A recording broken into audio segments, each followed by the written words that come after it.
우리 옆에 분들한테 이렇게 인사하십니다. 기도로 인생을 역전시킵시다. 인사합니다. 기도로 인생을 역전시킵시다. 우리가 인생을 살아가다 보면 도무지 자신의 힘으로 어떻게 할 수 없는 한계 상황, 그리고 그런 환경에 봉착할 때가 있습니다. 그럴 때 우리는 어떻게 해야 될까요? 성경은 뭐라고 우리에게 말씀하십니까? 기도로 그 한계를 돌파하고 인생을 역전시켜야 된다고 말씀하십니다. 그런 사람들의 대표적인 전형이 바로 오늘 우리가 살펴보게 되는 야베스라고 하는 사람으로 제시되고 있습니다. 그는 기도를 통해서 인생의 불행을 떨쳐버리고 존귀한 인생으로 역전의 삶을 살았습니다. 그는 절망적인 순간에도 하나님께 도움을 구했습니다. 그리고 결국 오늘 본문에 보면 그가 귀중한 자가 되었다, 존귀한 자가 되었다. 성경은 우리에게 그렇게 말씀해 주시고 있습니다. 그는 고통으로 시작해서 존귀함으로 인생을 마쳤고 절망의 눈물을 기쁨의 찬송으로 바꾸어 놓은 사람입니다. 이것을 통해서 우리는 하나님은 얼마든지 우리 인생도 역전시킬 수 있는 능력의 하나님이심을 우리들에게 가르쳐 주시고 있는 거죠.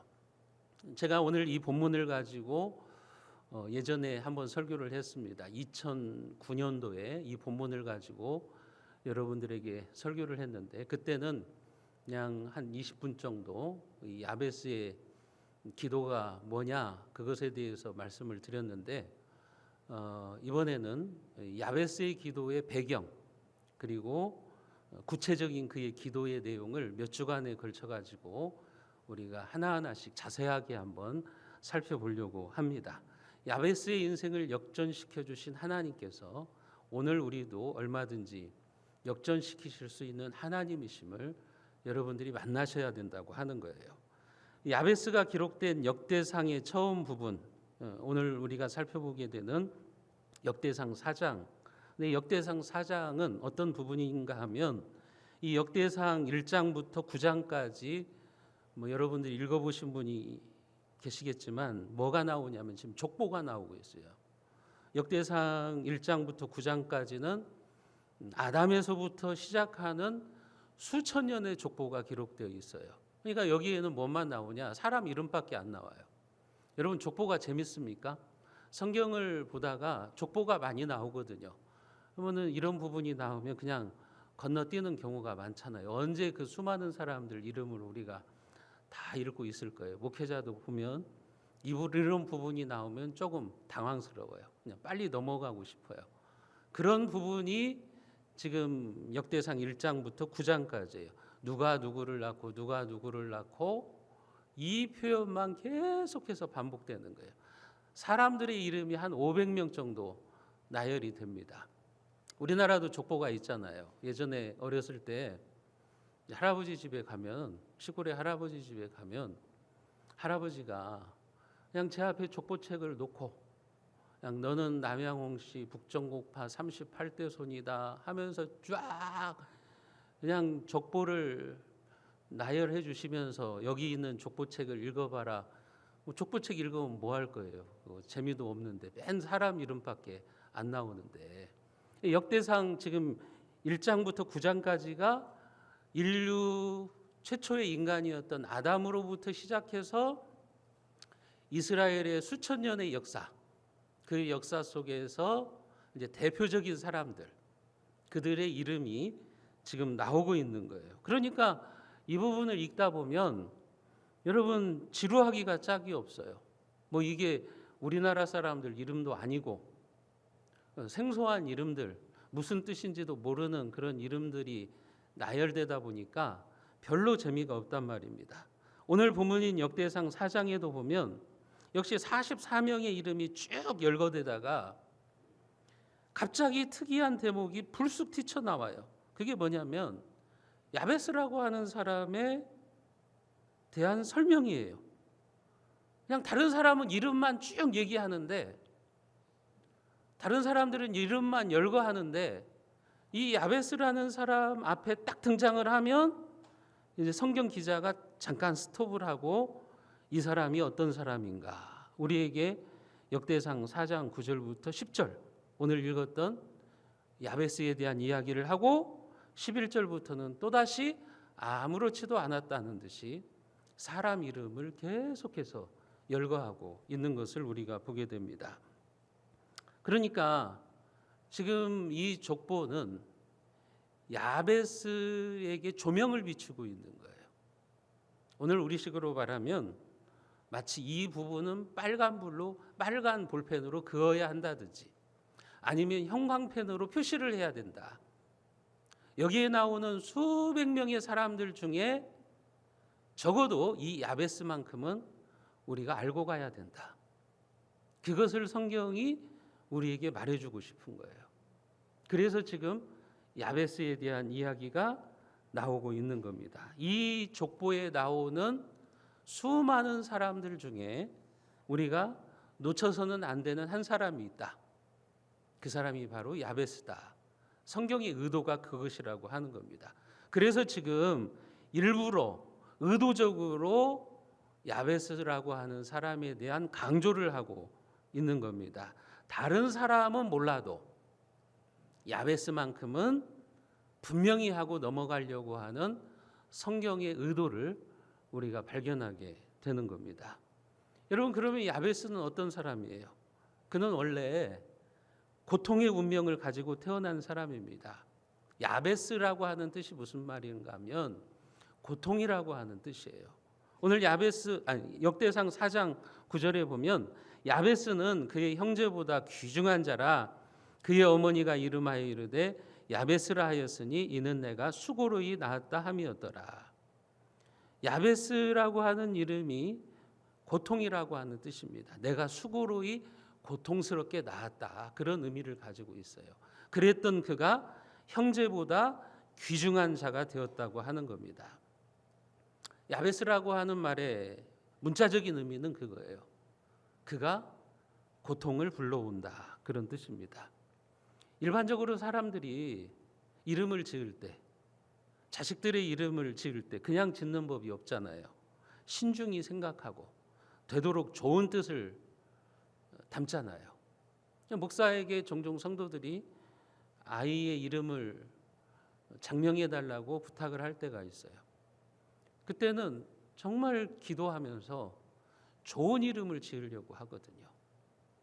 우리 교회 성도들 가정에도 몇 명을 제가 이름을 지어줬는데 여러분 정말 정성 들여서 이름을 지으려고 합니다. 저희 자식들도 마찬가지죠.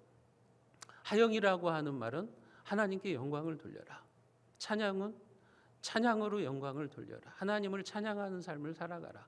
주영이는 주님께 영광을 돌리라. 그런 뜻을 품고 있다고요. 그런데 야베스의 어머니는 고통이라는 뜻의 이름을 자식에게 붙여준 거죠. 한마디로 말하면 우리식으로 말하면 너는 태어날 때부터 팔자가 억센 사람이라는 말이에요. 좀 더 심하게 말하면 복도 지지리도 없는 놈, 그런 뜻이에요. 우리가 이것을 통해서 무엇을 알 수 있냐면 야베스는 세상에 태어날 때 축하받지 못할 여건에서 불행하게 태어난 아이예요. 여기에서 주목할 것은 그의 이름을 어머니가 지어주었다는 거죠. 어머니가 자식을 낳아놓고 그 이름을 고통이라고 지은 것은 어떤 특별한 사정이 있었을 것이라고 우리가 생각해 볼 수가 있어요. 여러분, 야베스라고 하는 이름을 지어준 것은 그의 할아버지나 아버지가 아닌 어머니였어요. 역대상 4장에 지금 족보에 보면 야베스의 아버지에 대한 이름이 안 나와요. 야베스의 아버지가 누구인가를 밝히고 있지 않아요. 그러면 이것을 우리는 무엇을 알 수 있냐면 그의 할아버지나 아버지가 계시지 않았다는 의미입니다. 그래서 성경학자들은 야베스는 유복자였을 것이다. 남편 없이 홀로 아이를 낳아야 되는 여인의 고통, 그 고통이 그 이름에 담겨져 있다고 하는 거예요. 그러나 그렇다고 하더라도 모든 어머니가 자기 아들의 이름을 그렇게 짓지는 않아요. 그래서 어떤 성경학자들은 또 그의 어머니가 야베스라고 하는 이름을 붙여준 것은 산모가 죽느냐 아니면 아이가 죽느냐 그런 긴박한 상황 속에서 아주 고통스럽게 이 아이가 출생했기 때문에 이렇게 이름을 붙여주었다고 해석을 하기도 합니다. 또 어떤 학자들은 야베스가 어떤 신체적인 장애를 가지고 태어난 장애인이 아닌가 그렇게 해석을 합니다. 그러니까 엄마가 아이를 낳고 났더니 장애인인 거예요. 기가 막힌 거죠. 너의 인생이 앞으로 참 이게 고통스럽겠구나. 그래서 그 이름을 야베스다 이렇게 지었다고 하는 겁니다. 이렇게 본다면 야베스는 고통 중에 태어났고 고통 가운데서 평생을 살아가야 했던 사람이에요. 호르몬이 밑에서 유복자로 태어났거나 아니면 신체적 장애를 가지고 평생을 고통 중에 살아가야 됩니다. 여러분 자식을 낳았는데 아버지도 없어요. 그런데 자식을 낳았는데 장애인이에요. 얼마나 기가 막힙니까? 얼마나 그 인생이 불행할지는 우리가 뻔히 알 수 있는 일 아닙니까? 야베스는 이런 그대로 고통스러운 인생이었어요. 그런데 야베스의 인생이 그렇게 끝났다면 성경에 그의 이름이 기록되지 않았을 거예요. 반전이 일어납니다. 그는 고통스러운 인생을 존귀한 인생으로 바꾸었습니다. 그래서 성경은 오늘 본문에 보면 그를 평가하기를 그의 형제보다 귀중한 자라, 귀중하고 존귀한 인생이 되었다고 하는 겁니다. 고통이라고 하는 이름을 평생의 멍에처럼 짊어지고서 살아야 했던 그가 그의 이름이 이제는 존귀의 대명사로 바뀌어져요. 역대상 2장 55절에 보면 이스라엘의 야베스라고 하는 지명이 나와요. 우리가 같이 한번 읽어봅니다. 야베스에 살던 서기관 종족 곧 디랏 종족과 시므앗 종족과 수갓 종족이니 이는 다 레갑 가문의 조상 함마색에서 나온 겐족속이라. 야베스에 살던 서기관 종족이라 그랬어요. 여기 야베스는 지명이에요. 도시의 이름이라고요. 마을의 이름이라고요. 여러분 그런데 지금 이 지역에 어떤 사람들이 살고 있다고 말합니까? 서기관 종족, 서기관들이 살고 있는 마을이에요. 쉽게 말하면 그곳은 이스라엘의 뛰어난 서기관들, 오늘 우리식으로 말하면 뭐 성경학자나 신학자들 아니면 대학 교수들, 그 사회에서 존경받고 인정받는 사람들이 모여서 살고 있는 그 마을, 그 도시의 이름이 뭐냐? 야베스였다고 하는 거예요. 그러면 야베스는 그가 불행한 출생을 했지만 그 불행한 고통스러운 인생의 핸디캡을 극복하고 이스라엘의 서기관이 된 거예요. 서기관이 된 것도 대단한데 그 사람의 이름이 서기관 마을이 되었다고 하는 거죠. 그만큼 야베스는 이스라엘이라고 하는 사회에서 유명 인사가 되었다고 하는 거예요. 아주 뛰어난 인물이 되었다고 하는 것을 말해주고 있는 거죠. 지금도 그렇잖아요. 뭐 많은 업적을 남긴 사람들의 이름을 붙여가지고 뭐 도시 이름, 마을 이름을 하는 경우도 있잖아요. 대학교 가면 그 대학교에서 그 유명해진 사람의 이름을 따가지고 체육관의 이름을 뭐 붙이기도 하지 않습니까? 그런 것처럼 이 야베스라고 하는 사람의 이름이 한 도시, 마을의 이름이 된 거예요. 그곳에 살고 있는 사람들은 이스라엘의 아주 뛰어난 지혜자들, 아주 유명한 존경받는 인물들이었다고 하는 겁니다. 그러니까 그만큼 야베스가 사람들에게 존경을 받고 인정을 받는 복된 인생으로 바뀌어졌다는 거죠. 역전의 인생을 살았다고 하는 거예요. 사랑하는 성도 여러분, 이런 야베스의 인생이 우리에게 무엇을 보여줍니까? 여러분들의 집안 배경을 보고 한탄하지 마세요. 여러분들이 어떤 배경에서 태어났든지 상관없어요. 어떤 환경에서 여러분들이 자라났는지 그것도 중요하지 않습니다. 여러분들이 어떤 고통의 자리에 있는지 그거 상관없어요. 하나님이 은혜를 베푸시면 얼마든지 고통스러운 인생이 존귀한 인생으로 역전될 수 있음을 믿으시기를 바랍니다. 여러분들의 삶도 그처럼 하나님의 도우심으로 인생의 자리가 새로워지고 존귀하고 복된 인생이 되시기를 주님의 이름으로 축복합니다. 여러분, 그렇다면 야베스가 어떻게 이렇게 존귀한 자가 될 수 있었을까요? 복도 지지리도 없는 그 인생이, 태어날 때부터 팔자가 억셌던 그 인생이 어떻게 이렇게 존귀한 인생으로 역전될 수 있었냐 하는 거예요. 오늘 역대상 4장 10절은 우리에게 그 원리를, 그 비결을 얘기해 주고 있죠. 야베스가 이스라엘 하나님께 아뢰어 이르되 주께서 내게 복을 주시려거든 나의 지역을 넓히시고 주의 손으로 나를 도우사 나로 환난을 벗어나 내게 근심이 없게 하옵소서 하였더니 하나님이 그가 구하는 것을 허락하셨더라. 야베스가 이스라엘 하나님께 아뢰어 이르되 그랬어요. 하나님께 기도했다는 거죠. 그 기도의 내용이 10절에 나오는 거예요. 야베스가 무슨 기도를 했는가?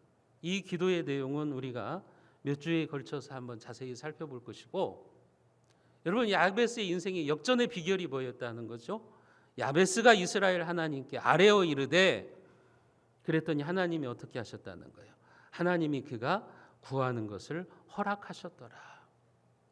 여기 야베스가 하나님께 아뢰어 그랬는데 이 아뢰어라고 하는 말이 성경의 원어적인 의미, 카라라고 하는 말의 의미가 뭐냐면 부르짖다는 뜻입니다. 외쳤다라고 하는 뜻이에요. 영어 성경에 보면 cry out, 소리쳐서 부르짖었다는 말이에요. 야베스는요, 자기의 고통스러운 인생 앞에서 삶을 포기하지 않았어요. 낙담하거나 절망하지 않았어요. 나 같은 인생 이렇게 살아서 뭐 할까 하고서 포기하지 않았어요. 그는 무엇을 선택한 거예요? 기도를 선택한 거예요. 하나님께 간절히 소리쳐 기도했던 거예요. 하나님께 크라이 아웃한 거예요. 소리쳐서 하나님께 부르짖은 거예요. 하나님 은혜를 베풀어 주세요. 저처럼 불행한 인생 하나님이 도와주셔야 됩니다. 하나님이 복을 주셔야 됩니다. 그렇게 기도했다고 하는 거예요. 여러분, 이 야베스의 기도가 한 번만 했을까요? 아니죠. 그의 평생의 기도 제목이에요. 그랬더니 하나님이 그의 기도를 들어주셨다고 하는 거죠. 여러분, 야베스가 자신의 인생에 하나님께 복을 달라고 간절하게 부르짖는 기도를 한 겁니다. 하나님께 매달리는 삶을 살았던 거예요. 그래, 현실은 어쩔 수 없어. 그래, 우리는 이런 환경에 있으니까 그냥 순응하면 돼. 그렇게 살았다는 게 아니라는 거예요. 야베스는 하나님을 바라보며 기도한 거예요. 전능하신 하나님을 바라보며 그가 간절하게 외친 거예요. 하나님께서 저를 좀 돌봐다 주시라고. 하나님이 저에게 좀 은혜를 베풀어 주시라고. 복을 달라고 그렇게 기도했다고 하는 겁니다. 여러분, 이를 통해서 우리가 알 수 있는 게 뭐죠? 불행한 인생에서 존귀한 인생이 되는 비결은 야베스가 하나님께 기도한 기도 응답의 결과라고 하는 거예요. 역대상 4장의 족보는 우리에게 그것을 가르쳐 줍니다.